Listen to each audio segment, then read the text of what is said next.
Hi everybody, welcome to my homestead and welcome to my channel. My name is Jared. If you haven't already, please make sure to subscribe. So I'm recording this on Saturday night.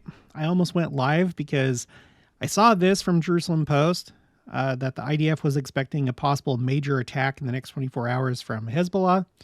And it seems like that's happened. So this is the SOFAR alert app and website where it gives you alerts whenever there's incoming rockets or drones or missiles or whatever. And, you know, this was coming through and it looks pretty sizable, right? And then later on, there was another one that was sizable. It was basically the same area. The way that I gauge them is by looking at this over here and counting the number of lines. Actually, I haven't counted these, but you can see there's a lot of different locations over here to the left. That's the most recent one at the time that I'm recording this. And then the one before that was a lot more. And I wanted to know, okay, is something happening tonight? And this news came out. We're looking at Ynet. Hezbollah says launched major rocket barrage at key northern Israel airbase. And I think that's what both attacks were about. This article came out after the first one. Explosions were heard at Acre, I'm not sure, Haifa, in the Haifa Bay area, and air defense interceptor missiles were seen over Nazareth. The IDF said that approximately 10 projectiles were identified crossing from Lebanon into Israeli territory. Most of the projectiles were intercepted, and a fallen projectile was identified in the area. So it was only 10. You know, when you look at this, you might be like, oh my gosh, that's so many. But all it means is that I guess the sensors, the detectors in those areas are set off, and it's not like it's one projectile per area. I don't know exactly how it works, but I assume that as it flies overhead, then, you know, it detects the incoming projectile, and then it sounds the alarm. Okay, so it was only 10, but there is something notable about this. And that's going to lead into what I primarily want to talk about in this video is escalation, because this is a new escalation that just happened. Okay, so Hezbollah claimed responsibility for the attack, saying it targeted the Israeli Air Force's main northern facility, Ramat David Air Base, with dozens of Fadi-1 and Fadi-2 rockets. The Iran-backed group said the attack was in retaliation for Israeli strikes across Lebanon, which it claimed caused numerous civilian casualties. Now, here's the thing right here.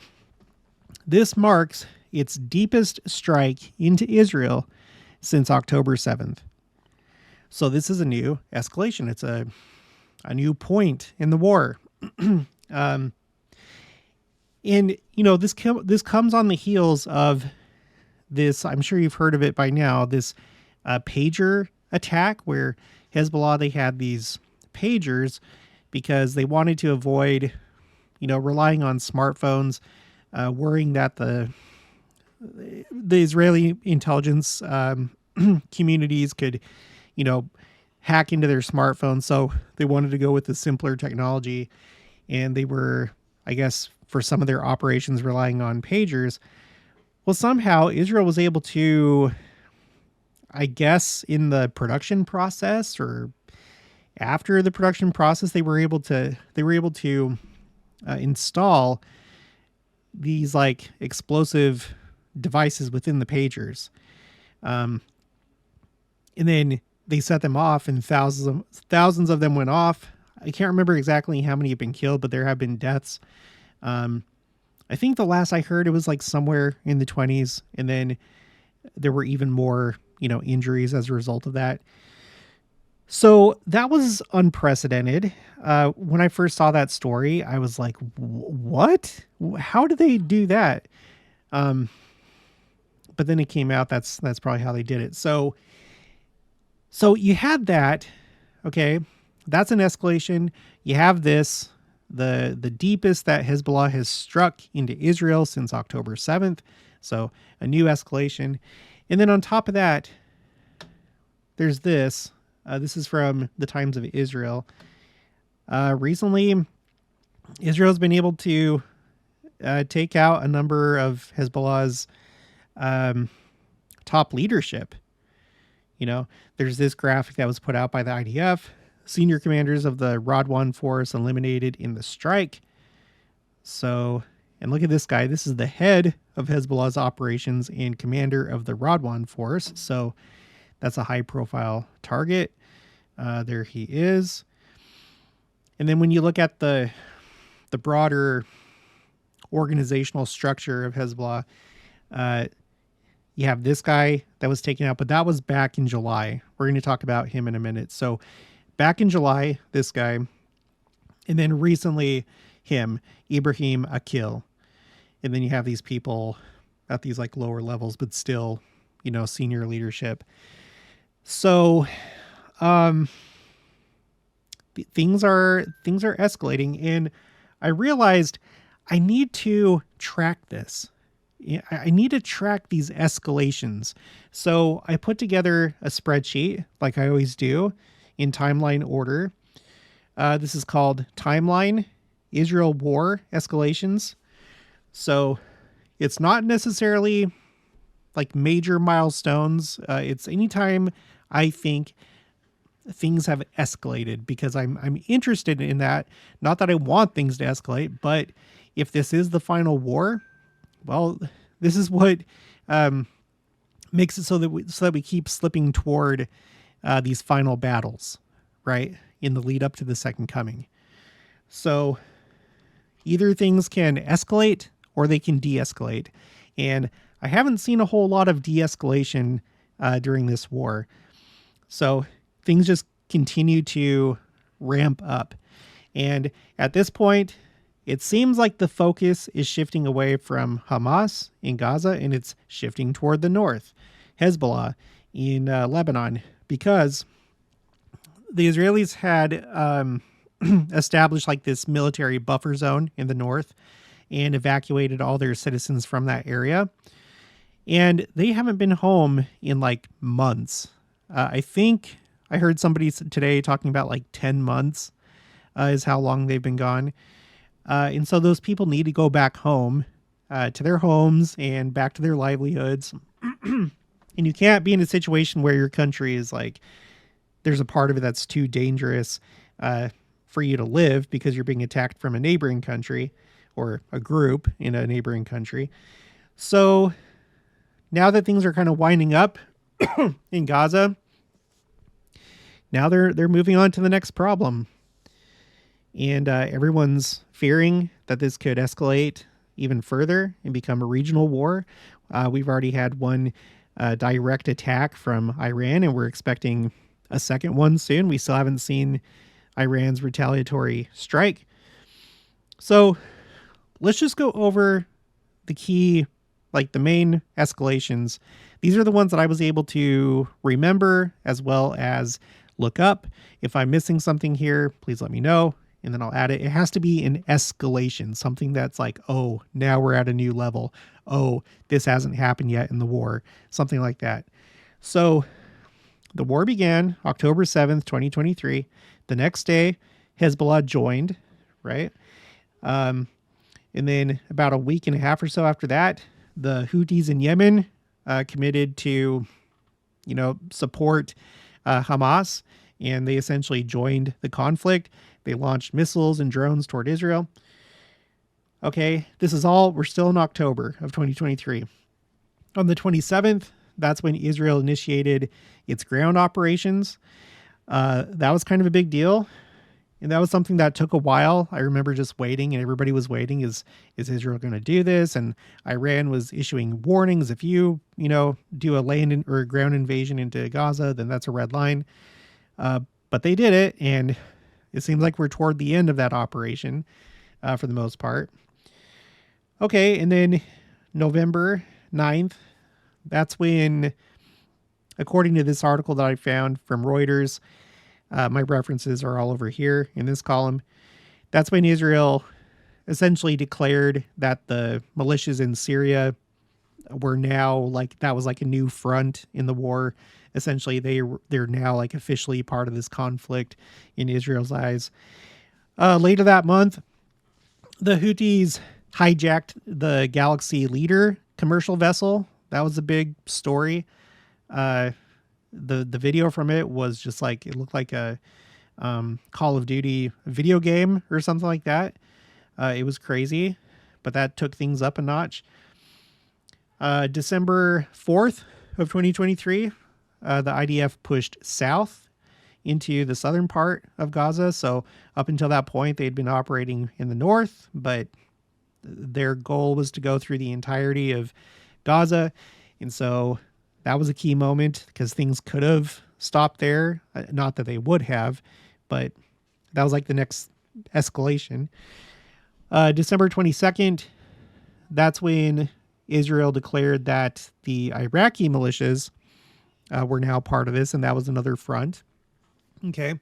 And at this point, that's when you have the 7 fronts, because the defense minister, Yoav Gallant, has said that this is a 7-front war. So who you have is Hamas, that's 1. Hezbollah is 2. And I don't have it on here yet, but you also have the West Bank. It doesn't seem like they've played too much of a major role in this conflict, but there have been skirmishes over there, and you have different groups that operate out of there, and there's been some chaos. So that would be, what am I at? So 1, 2, and then the West Bank would be 3, and then the Houthis 4, Syria 5, Iraq 6, meaning the militias that are supported by Iran, and then Iran the 7th. Okay, 7. It's an interesting aspect of this war, as you know, as we have these alerts going off right now. Okay, so let's continue. Oh my gosh. No, what? Okay, here's another sizable attack. Let's go over to Sofar, otherwise known as sevaadom.co.il. You can get this for your phone or pull it up. This looks pretty far. Well, no, never mind. It looks like it's basically the same area. That air base is somewhere over here. I haven't looked it up, but it seems like it's that same area. Okay, so as I'm making this video, here's the third sizable attack. And when I say sizable, I just mean the number of areas where this alert system was triggered. Who knows how many projectiles were actually involved in this, but it looks like maybe it's calmed down. Okay, so 3. And since I'm scheduling this for Monday morning, maybe more will happen after I'm done with this video. The point of the video is just to look at these escalations. So, okay, now we're in 2024, January 2nd. Israel takes out Salah Arori, the second in command of Hamas's political office, in a rare strike in Beirut. So that was an escalation. And then on the international stage, January 11th, South Africa presents genocide case against Israel before a UN court, which I guess that process can take years. I think it's just a weird thing, but whatever. Okay. That it doesn't help. It's not very effective. It's not going to like stop Israel, but it doesn't really help. And on that same day, the U.S. and the United Kingdom conducted combined operations against the Houthis because the Houthis had been causing problems in the Red Sea with commercial traffic in the area. Okay, and then at the end of January, there was an Iran-backed group in, well, I'm not sure where they were at. Anyway, there was one of these militias that killed 3 U.S. service members in Jordan. Afterwards, the U.S. retaliated by striking dozens of sites in Iraq and Syria. So now, this is now the second time that the U.S. has like militarily responded that I know of. The first with the Houthis in Yemen, and then some of these militias in Syria and Iraq. There's probably more, but these are just kind of like the main ones that I'm tracking. Okay, April 1st, Israel attacks Iranian embassy in Syria, killing 2 senior Iranian generals. And that's what led to maybe one of the biggest escalations in this war, as well as just a milestone in Israeli history. This is the first ever direct attack on Israel where Iran launched 300 drones and missiles. And it was really something else. I've covered that before. There's an Israel 365 article talking about the fact that it was actually a miracle that they intercepted 99.9% of those incoming objects. And anyway, you can search for that if you want, but according to them, it was a miracle that it was very ineffective. Others say, well, Iran didn't really want to do that much damage because they're not interested in escalation, which I'm not so sure about that. That may or may not be true. But whatever the case, it was the first ever, and it was definitely an escalation. So by this point, April 13th, 2024, you've had the full 7 fronts. This time, Iran was actually a part of this. And we're waiting right now for their second retaliation or response, because Israel did this again. And so anyway, we'll get to that in a minute. And then on May 19th, the Iranian president, Ibrahim Raisi, and foreign minister Amir Abdollahian died in a helicopter crash, which is very interesting timing. I'm not going to say, what happened there exactly, because I don't know, but it's interesting timing, don't you think?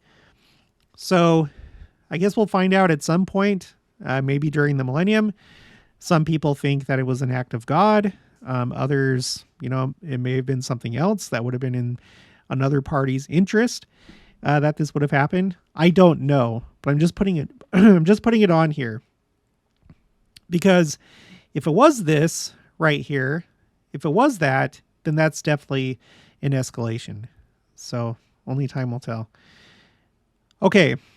The end of July. July was a pretty crazy month for a few different reasons, but for this timeline, on the 30th and on the 31st, so 2 days in a row, Israel took out Fuad Shukr, which was Hezbollah's most senior military commander, in another rare strike in Beirut. You'll remember that they did that before, down here, but they did it again this time. And not only that, but they took out the leader of Hamas. So again, I'm no military expert, but in a game like chess or something like that, when you take out the king, usually that's a major victory. So they did that, and here we are. It's September 21st, and for most places that I watch and follow, it seems like Iran is still planning to respond to that. And it seems like it's going to be big, but I mean, nobody really knows. We'll have to wait and see. But the last time that happened, that's when there was that huge attack from Iran with all those drones and missiles. Okay, so we're still waiting for that shoe to drop. And then that brings us up to present. You have September 17th with the pagers that exploded. And then the next day there were different electronic devices. I know that there were like walkie-talkies, but I think there were some other devices that I guess were also rigged to explode. And then 2 days after that, Israel took out Ibrahim Akil. That's this chart that we were just looking at over here. That's so just a couple days ago, that's when this happened, right?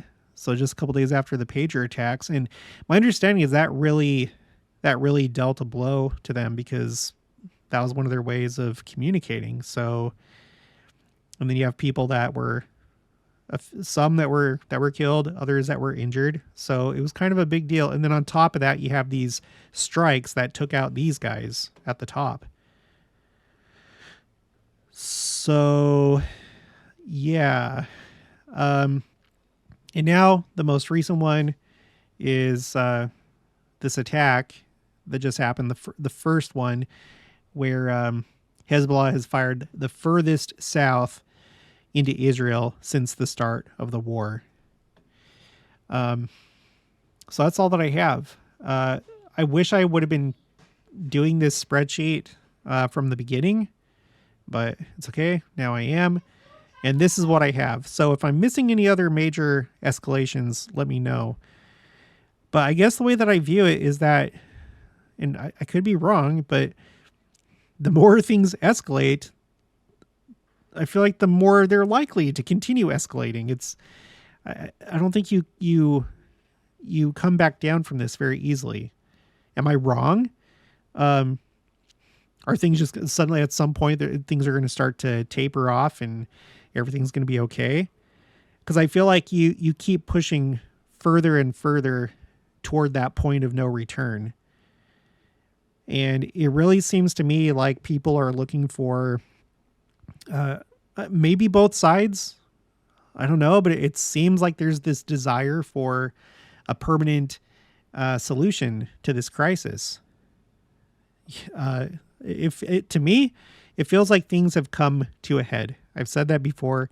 I think that things have come to a head and something pretty dramatic has to happen for this to stop. So that's why I think all these things are significant and we should pay attention. I feel like they're all signs of the times, especially because this is Israel that we're talking about. But I feel like now even more so than in the beginning of the war, because the Battle of Armageddon, which is part of the final war, the Battle of Armageddon takes place in the north of Israel. So right now, today, the best candidate to fulfill that prophecy would probably be Hezbollah in Iran. And probably Syria too. And who knows who else might join that. So we might be pretty close to that, you guys. We'll just have to wait and see. Okay, that's going to be it for this one. If you haven't already, please make sure to subscribe. Like this video if you liked it. Leave your thoughts and opinions down in the comments below. Also, make sure to share it, and I'll talk to you guys later.